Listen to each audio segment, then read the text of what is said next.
Bonjour à tous, nous sommes le lundi 8 décembre, j'espère que vous avez passé un excellent week-end. Il y en a un en tout cas qu'on n'a pas passé un bon, je parle de Mohamed Salah. Et on va commencer le journal du jour en parlant de la situation du joueur égyptien du côté de Liverpool. Ensuite, ce sera un programme full Ligue 1 avec le match entre le FCL et l'OL qui m'a très fortement déçu. Et je dois dire qu'au bout d'un moment, ça commence à faire beaucoup sur les matchs du dimanche soir, mais bon, on y reviendra. Je parlerai de la rencontre entre le LOSC et l'Olympique de Marseille qui était sans doute le match que j'attendais le plus du week-end. Oui, même si je prends en compte les matchs internationaux, on évoquera la situation de mon FC Nantes avec l'avenir de Luis Castro et enfin, ce sera un revenant de clôturer le journal, je parle de Ndombele. Installez-vous confortablement et bienvenue pour le journal du jour. Liverpool a-t-il trahi Mohamed Salah? Alors je sais, la question peut sembler excessive et ridicule, mais c'est finalement le sentiment du joueur égyptien. Il a eu des déclarations relativement salées qui passent mal en Angleterre, il a eu l'impression d'être jeté sous un bus et l'impression que le club essayait de le faire passer pour le bouc émissaire. Alors derrière ces grandes déclarations, t'as l'impression qu'il y a une situation de ouf qui se passe du côté de Liverpool, mais en fait c'est simplement pour 3 matchs d'affilée que l'Égyptien a débuté sur le banc qui nous sort ces dingueries. En plus, lors du deuxième, il a quand même fait une entrée en jeu, il a quand même pas mal joué, et au bout d'un moment, je trouve ça un petit peu excessif de balancer ces grandes phrases aux médias quand on sait que Mohamed Salah, il fait effectivement pas un début de saison exceptionnel. Si t'ajoutes à ça le fait qu'il y a d'excellents joueurs offensifs du côté de Liverpool, qu'il y a une concurrence, que l'équipe va mal et que du coup t'as besoin d'essayer de trouver des solutions, moi j'ai du mal à comprendre un Mohamed Salah qui va dire qu'il a l'impression d'être le bouc émissaire de la situation. Non, c'est simplement que Liverpool a besoin de se relancer. Il y a plein de joueurs, notamment des recrues, qui sont pointés du doigt par les médias, par vraiment toutes les critiques qui peuvent se faire autour du club. Donc Mohamed Salah, immense respect pour lui, joueur absolument exceptionnel, légende du football égyptien, légende de Liverpool, légende de la Première Ligue, joueur générationnel, mais à un moment il est dans le mou, c'est normal qu'il goûte un peu au banc, et à sa place je me remettrai en question vu le salaire XXL qui touche, et j'essaierai d'être au niveau sportif plutôt qu'aller pleurer au micro des médias. C'est pas très classe quand ton club est dans un contexte collectif compliqué de tirer la couverture à toi pour faire le Calimero. Que c'était chiant. Alors c'est ça l'affiche de notre Ligue 1. Alors je sais que pour des questions de droit TV, la plus grande affiche du championnat français n'est plus forcément le dimanche soir. Je sais qu'il y a également des problématiques de Ligue des Champions pour Paris, pour Marseille, qui font que tu n'as plus les gros clubs qui jouent le dimanche soir étant donné que tu veux les faire se reposer avant les échéances européennes. Mais franchement, ce match entre Lorient et l'Olympique Lyonnais, non seulement c'était pas une affiche très sexy sur le papier, je suis désolé pour les deux clubs concernés, mais en plus en termes de football, ce qu'on a vu confirmait l'appréhension initiale. Voici les compos qui étaient alignés, ça a donné 1-0 et big up à Mbogo et Pagis, les principaux artisans du succès lorientais. Un succès amplement mérité quand on regarde les statistiques de la rencontre, avec énormément de buts attendus pour le club qui jouait à domicile, mais en même temps, il faut dire que ça a été bien aidé en seconde mi-temps par un Olympique Lyonnais qui jouait réduit à 10 suite à l'expulsion de Maitland-Niles pour un double jaune. C'était assez triste. Alors finalement, tout le monde était assez moyen du côté de Lyon à l'exception de Tolisso. On a Fonseca qui faisait son retour sur le banc après avoir purgé sa suspension, mais qui était clairement pas content de ce que son équipe avait montré en première mi-temps.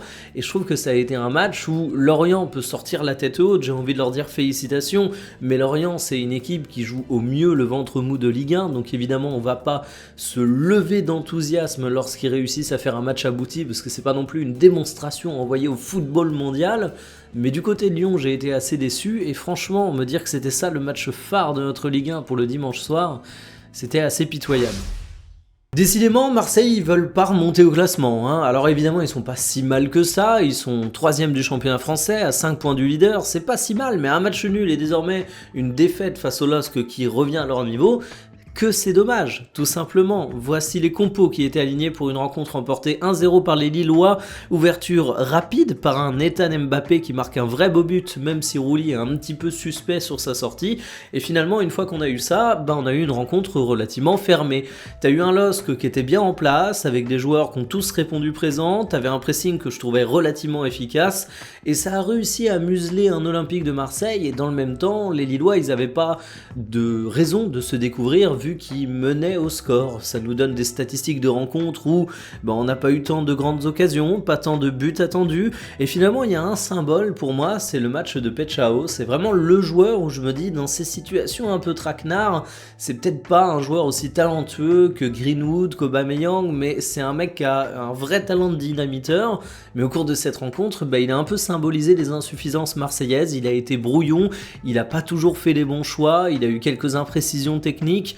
Bref, c'est dommage, c'était pas forcément un match aussi bon que ce à quoi je m'attendais, c'est pas mal dû au scénario, mais du côté de Marseille, il va falloir réussir à débloquer ce genre de situation si tu veux aller un petit peu plus haut au classement, parce que je le redis, Lille est revenu à ton niveau, et Lille c'est une très bonne équipe sur le papier, eux aussi ils peuvent viser le podium, et peut-être un peu mieux si les étoiles s'alignent. Est-ce que le FC Nantes doit virer Luis Castro? En tout cas, le journal L'Équipe lui voit un avenir qui est relativement menacé. Il faut dire que le classement plaide pas en sa faveur. Et finalement, Luis Castro, c'est un petit peu le premier fusible que tu peux faire sauter. On est habitué à ça du côté de Nantes. Les entraîneurs, généralement, ne font pas long feu. Alors, moi, j'ai toujours défendu ce coach parce que, contrairement à beaucoup de supporters nantais, j'ai été voir ce qu'il a fait du côté de Dunkerque, et ouais, je suis d'accord, du côté de Nantes on peut faire plein de critiques, mais en tout cas c'est un mec qui a bien su faire jouer ses équipes dans le passé, et à Dunkerque il produisait un football intéressant. Reste qu'aujourd'hui on peut pas nier le fait qu'il y a un problème de résultat, reste qu'aujourd'hui le beau jeu du côté du FC Nantes on le cherche encore, mais est-ce que c'est un énième changement de coach du côté de Nantes qui va résoudre toutes les problématiques? J'en suis pas si sûr. J'ai souvent dit que Nantes avait un effectif qui lui permettait de viser le ventre mou plutôt que le maintien, mais cette saison c'est assez particulier. T'as énormément de jeunes joueurs, il te manque peut-être des profils expérimentés, ce qui fait que t'as un Leroux par exemple qui est blessé, qui manque cruellement, mais ça reste un gamin de 19 ans, que j'aime beaucoup, mais il devrait pas avoir de telles responsabilités sur ses épaules. Tout ça pour vous dire qu'à mon goût, Luis Castro c'est peut-être pas le problème. Peut-être que le FC Nantes ferait bien de changer, mais je suis curieux de voir qui pourrait lui succéder et réussir à réinventer le football du côté de Nantes. J'y crois pas beaucoup. Alors on est à Nantes, peut-être qu'on aura Comboiré qui va faire un 3e retour et qui va être le sauveur. Franchement, ça m'étonnerait même pas. Nice s'est pris une énième fessée, ils sont à 1928 défaites d'affilée d'après mes calculs, mais tout va bien, ne vous inquiétez pas amis niçois, il y a le retour du grand sauveur, l'international français Tanguy Ndombele, qui était absent depuis le mois de février dernier et qui a joué ses toutes premières minutes de jeu. Ça n'a pas empêché la défaite face au SCO Angers, mais en tout cas, ça faisait plaisir de le revoir sur les terrains. Alors Ndombele, c'est quand même particulier parce que c'est un joueur qui a connu une très très longue absence, mais s'il est vu comme un joueur en perdition, c'est pas forcément à cause de ses blessures. Regardez-moi l'historique des jours manqués pour cause de soucis physiques, il n'y en avait pas tant que ça, il est passé de 65 à 4 millions d'euros en termes de valorisation en l'espace de 5 petites années. Ça a beau être une courbe de valorisation qui ressemble à un message d'avertissement contre l'investissement en crypto, c'est pas les blessures, c'est son niveau qui est à remettre en cause. Si on regarde ce qu'il avait fait la saison dernière avec un graphique assez représentatif de sa qualité footballistique qui nous vient du site Datascout, c'était pas un mauvais joueur, très loin de là, mais c'était pas le meilleur milieu de terrain du monde. Son retour, ça va pas changer le visage de l'OGC Nice, mais c'est une équipe qui aujourd'hui est tellement en perdition que tu te dis que ça pourrait aider. Alors qu'est-ce qu'on a vu au cours de ces 13 petites minutes jouées? Un joueur qui a toujours de la qualité technique, un joueur qui a toujours du talent, bien évidemment, mais c'est jamais ce qui a causé problème avec Ndombele. C'est plutôt sa constance technique, sa constance physique, bref, sa régularité au cours des matchs.